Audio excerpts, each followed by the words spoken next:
messieurs les vice-présidents et dirigeants du CFCM, messieurs les ambassadeurs, messieurs les représentants du culte, les aumôniers nationaux, mesdames et messieurs les parlementaires, messieurs les préfets, mesdames et messieurs, je veux vous remercier très vivement, très sincèrement et très personnellement de m'accueillir ici pour cette rupture du jeûne du mois du Ramadan.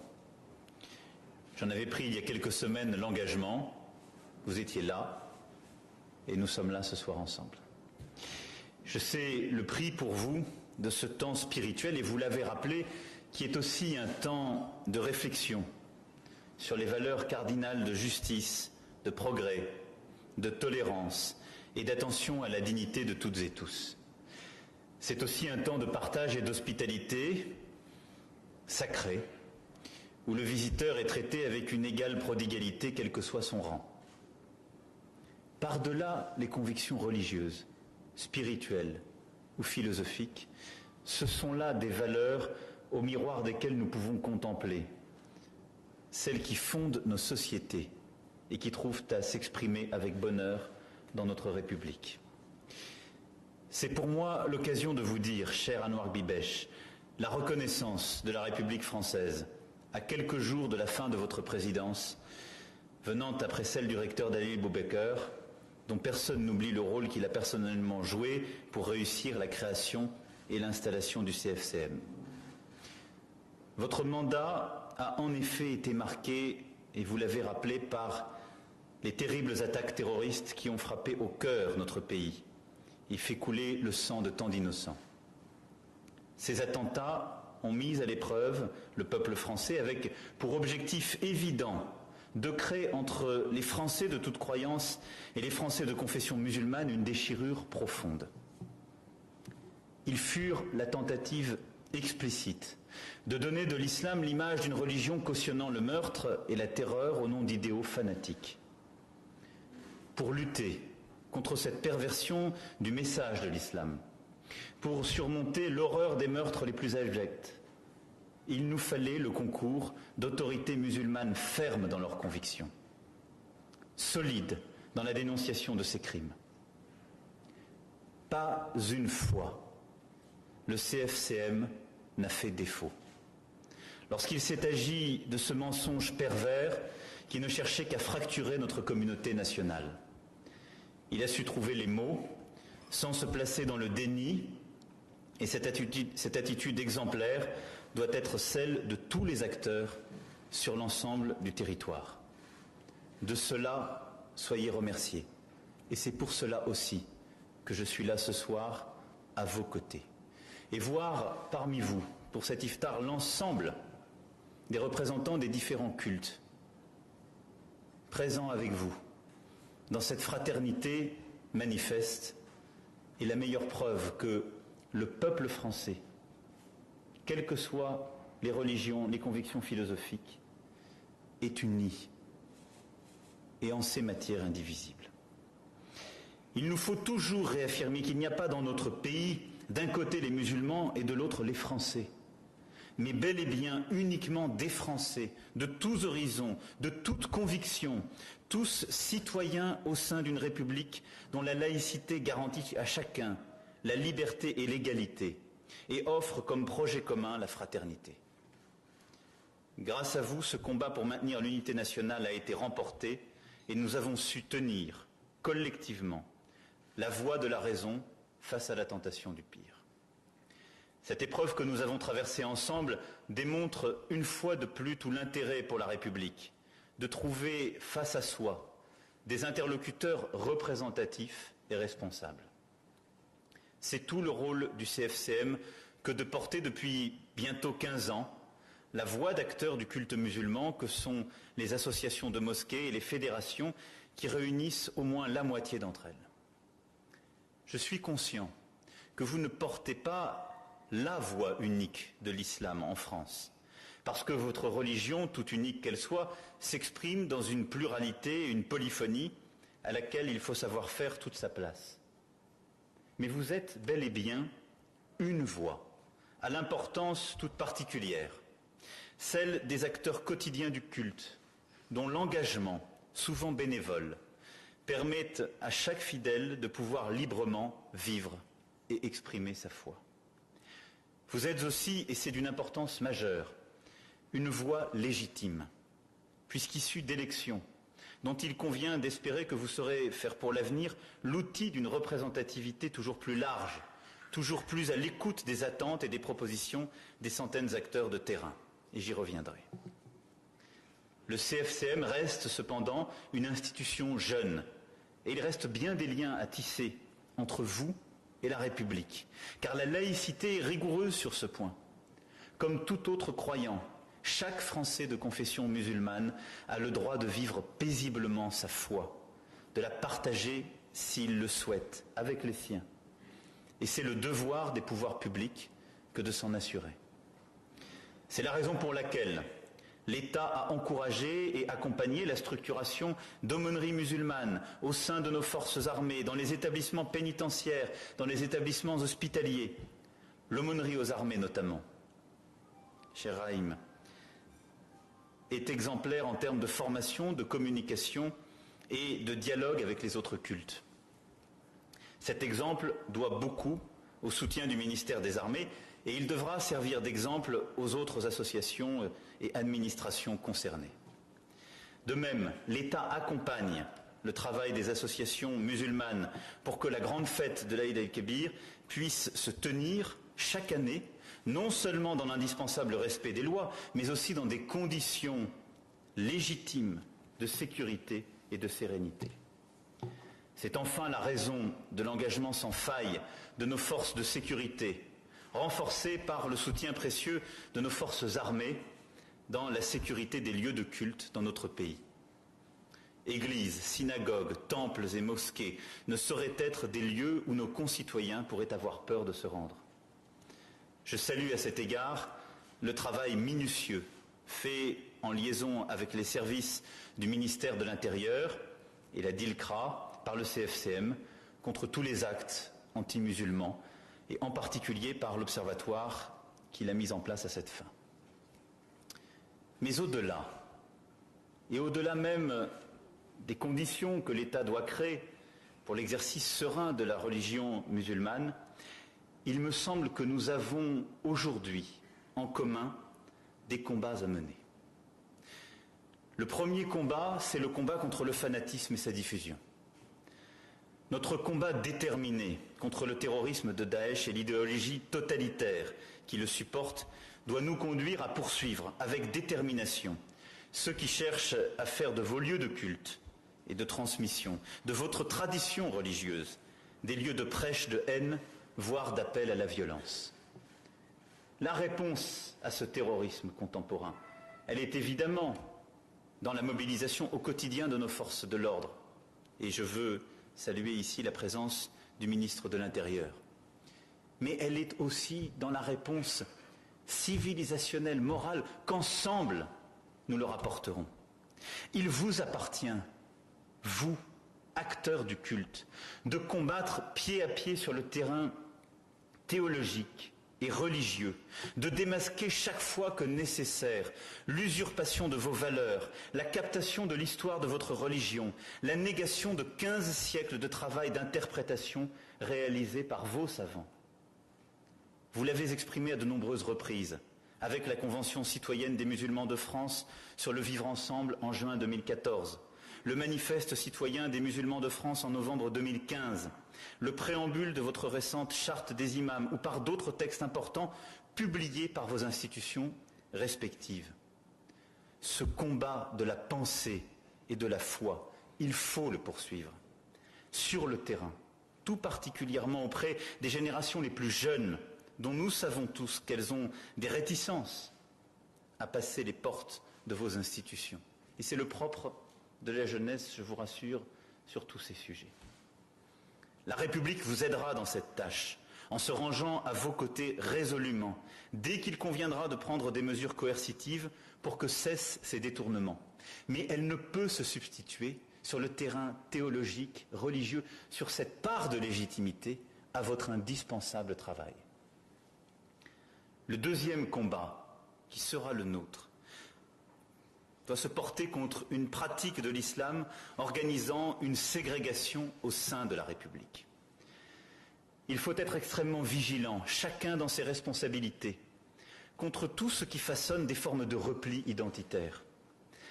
Parce que fonder son identité politique et sociale sur sa seule foi, c'est au fond admettre que sa foi n'est pas compatible avec la République. C'est le revers symétrique d'un discours d'exclusion. Et c'est un vrai combat politique de part et d'autre, au sens le plus fort du terme, que de les combattre au nom même de la conviction.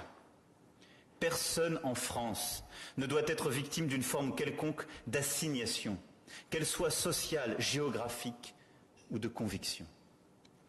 Face à ceux qui, au fond, sont complices pour abattre notre modèle républicain, il nous faut la même énergie. Personne ne peut faire croire que votre foi n'est pas compatible avec la République. Personne ne peut faire croire que la France et les Français rejetteraient sa composante de foi musulmane. Personne, au nom de cette foi, ne peut demander à des Françaises ou des Français de se soustraire aux lois de la République.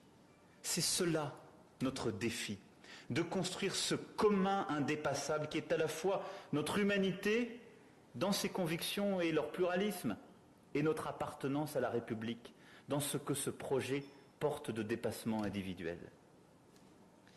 Notre troisième combat, c'est celui de la formation des imams et des enseignants. Je ne saurais ici ignorer les caractéristiques théologiques et religieuses qui règlent la place et les fonctions de l'imam. Et procéder par analogie avec d'autres religions ne saurait fonder un raisonnement juste. Mais l'enjeu est simple. Il importe de former les imams sur le sol français et de façon adaptée aux valeurs de la République. Ce sera là aussi, Monsieur le Ministre, l'un de vos défis. Pour ce qui concerne l'État, cette ambition vise d'abord le savoir des sciences humaines et sociales, plus largement tout l'enseignement non confessant. Nous devons faire aboutir la réflexion, encore récemment alimentée par les travaux pertinents de 3 universitaires, pour offrir la perspective de nouveaux parcours qui pourraient être distingués par des diplômes universitaires. À Lyon, Paris, Strasbourg, Saint-Denis de la Réunion, demain à Bordeaux ou Aix-en-Provence, des universités sont prêtes à travailler en ce sens. Elles auront le soutien de l'État, car il n'est plus possible de se contenter aujourd'hui d'un appel massif à des imams formés dans des pays tiers pour soutenir l'exercice du culte. Et je le dis ici en présence des ambassadeurs que je salue. J'étais il y a quelques jours au Maroc, où nous avons parlé avec le roi de ce sujet. Nous avons besoin de construire et d'assumer pleinement une formation aussi en France de l'ensemble de celles et ceux qui procèdent aux prédications pour l'islam en France. Elles auront aussi le soutien par le biais des bourses de la Fondation de l'Islam de France, dont l'engagement de son président et de son conseil d'administration n'est plus à souligner. L'action de cette fondation, dont le périmètre est bien exclusivement celui de la culture, du savoir académique et de l'action sociale et éducative, est précieuse, cher Jean-Pierre Chevènement. L'ambition des entreprises fondatrices de créer autour d'elle un réseau de partenaires et de soutien lui permettra rapidement de développer ses ressources et ses interventions. Dans le champ religieux, nous savons que les formations en France sont aujourd'hui très limitées et nous savons directement un acteur. C'est pourquoi il faut permettre à des initiatives privées d'émerger dans le respect du principe de séparation. Et comme nous partageons la même interrogation avec des pays voisins, j'invite d'ailleurs ceux qui voudront porter de telles initiatives à oser les penser à l'échelle européenne. Mais je vous demande vraiment, partagée, de vous engager pleinement dans ce combat. C'est le nôtre. Car, aux côtés de tous les élus de la République, du ministre chargé des cultes, du travail remarquable fait par toutes les instances en charge de ces sujets lourds et en particulier de la laïcité dans notre pays, je salue également la présence de Jean-Louis Bianco. Il est indispensable que nous gagnions ce combat face aux prédicateurs de haine qui, au nom de l'islam, aujourd'hui, de manière clandestine, procèdent encore à des prêches contraires aux valeurs de la République, à ce qu'est le cœur de l'islam. Ce combat, vous l'avez compris, vous en avez votre part, et c'est cela ce que j'attends de vous. Il convient de ne pas oublier non plus la formation des enseignants de religion dans les cours délivrés à côté des mosquées, parce qu'encore une fois, la parole délivrée aux générations montantes est un enjeu absolument fondamental. Cette parole doit s'inscrire dans la réalité sociale et dans la réalité sociale des plus jeunes, enfants, adolescents, c'est-à-dire d'une société sécularisée et de pluralisme des convictions spirituelles et philosophiques. Il faut également penser à la formation des acteurs administratifs. Monter un projet de construction ou de modernisation d'un lieu de culte, cela ne s'improvise pas. Même si les associations cultuelles sont des associations spécifiques, leurs responsabilités et leurs responsables sont au rendez-vous du combat que je viens d'évoquer. Et ils doivent pouvoir plus largement comprendre les dispositifs juridiques et fiscaux dédiés à ce type d'association. Je veux aussi que notre université, nos organismes de recherche reconquièrent cette meilleure connaissance de l'islam dans toutes ses composantes et toutes ses géographies. Nous avons perdu progressivement à l'université française cette bataille de la connaissance indispensable pour abattre des barrières, pour éviter que ne se replient dans des identités parfois fantasmées les plus jeunes ou les moins jeunes. Et je veux que nous puissions rouvrir dans nos universités des chaires sur l'islam, sur la civilisation, justement, ainsi représentée, sur les différentes géographies concernées, là où, depuis 20 ans, nous avons connu trop de recul. Ces combats, nous devons les mener ensemble, car ils concernent la place de l'islam en France, la sérénité de vos fidèles et, en définitive, notre capacité commune à remplacer l'ignorance, voire la méfiance, par un dialogue serein capable seul de nous préserver des pièges de l'extrémisme, voire d'en éradiquer les germes, ici, en France. Les exceptions ou les concessions que cela peut requérir de la part des musulmans de France ne sont rien, comparées à l'avancée considérable que cela représenterait pour l'islam français et la société française dans son ensemble. Cela pose évidemment de manière vive la question de la représentativité. Dans quelques jours, le CFCM va connaître un nouveau président, que je salue ici. Selon le calendrier et les règles que vous vous êtes donnés en 2013, à la veille des dernières élections pour les conseils régionaux du culte musulman. Cette présidence de 2 ans, cher Ahmed Ogras, va conduire votre institution à son prochain rendez-vous électoral. Il vous reviendra, avec vos vice-présidents et l'ensemble de votre bureau exécutif, de préparer ce temps fort. Nous savons que les élections pour le CFCM et les CRCM ont trop souvent été marquées par des refus de participation qui n'ont pas été le plus souvent bien compris parmi les musulmans eux-mêmes. Et nous savons également que le nombre de mosquées qui participent à ces élections, puisque c'est la base de votre mode de scrutin, reste encore aujourd'hui trop faible. Nous savons enfin que vos associations peinent à recruter de nouveaux bénévoles, plus jeunes, plus diversifiés, pour assurer leur fonctionnement et leur développement. Voilà les enjeux pour l'horizon du scrutin de 2019. Il ne s'agit pas pour l'État d'en écrire les réponses. Pour autant, parce que les CRCM ont été constitués pour être les interlocuteurs quotidiens des préfets sur les questions du culte, parce qu'ont émergé depuis 2003 des structures de coordination de mosquées plus ou moins informelles à côté des CRCM, l'État ne peut les ignorer et vous aidera dans ce combat. Un exemple illustre parfaitement ce propos. Il y a un peu plus d'1 an, et n'y voyez pas ici un clin d'œil pour votre invité de marque dont vous avez célébré aujourd'hui l'anniversaire, en avril 2016, le préfet de la région Auvergne-Rhône-Alpes, le président du CRCM et des recteurs de mosquées ont signé une charte des mosquées du Rhône. Ce n'est pas l'État qui a écrit cette charte, car les 10 propositions qu'elle contient avaient été formulées par des fidèles musulmans du département et de la métropole quelques mois plus tôt. Mais parmi elles se trouvait la création d'un conseil des imams du Rhône, complément nécessaire à la structure d'organisation matérielle du culte qu'est le CRCM, l'encadrement des cours délivrés dans les mosquées, la modernisation du fonctionnement des associations et l'importance du dialogue interreligieux. La mise en œuvre des prescriptions de cette charte permettra aux élus de mieux connaître les imams et les présidents d'associations et elle donnera une plus grande visibilité sociale à ces associations. C'est un bel exemple de ce que l'engagement des musulmans de France dans la vie et la gestion de leur culte permet de faire émerger. C'est cela notre défi collectif. Il faudra encourager localement mais aussi nationalement la prise en compte de toutes les dynamiques pour entrer de plein pied dans cette nouvelle étape. Car sans cette prise en compte, les bonnes volontés s'épuiseront vite. Cette nouvelle étape, elle permettra aussi naturellement d'améliorer le financement du culte par les fidèles et les mécènes qui le souhaitent et qui souvent attendent de la proximité et de la transparence pour s'engager. Là aussi, Monsieur le Ministre, ce sera l'un de vos chantiers. Là aussi, chers amis, nous vous accompagnerons. Vous le voyez, le dialogue entre le CFCM et l'État est encore riche de défis et d'échanges futurs.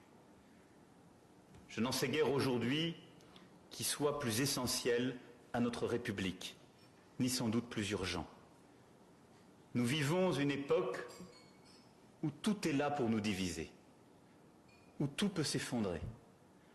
Les risques géopolitiques, les fractures qui s'ouvrent, les béances régionales, intra-religieuses qui se jouent dans d'autres continents et le doute qui a gagné notre société. Notre défi est bien sûr sécuritaire face au terrorisme qui sévit, mais il est aussi moral, civilisationnel. Et dans ce défi, votre rôle est immense. Votre responsabilité l'est tout autant. Face à cette responsabilité, il y aura celle de l'État et des pouvoirs publics. Et ma présence ici ce soir à vos côtés n'est là que pour vous remercier des responsabilités prises, mais que pour vous dire que face aux responsabilités immenses qui nous attendent, vous m'aurez à vos côtés. Je vous prie de m'excuser de vous avoir fait patienter avec un calme et une discrétion qui vous honore quelques minutes au-delà de l'heure légale et réitérant ces excuses qu'imposait ce discours peut-être un peu riche. Avant de me réjouir avec vous de briser le jeûne, je veux ici vous redire cet engagement plein et entier, vous remercier et dire avec vous, cher Anouar, vive la République et vive la France. Merci à vous. Merci, messieurs, dames.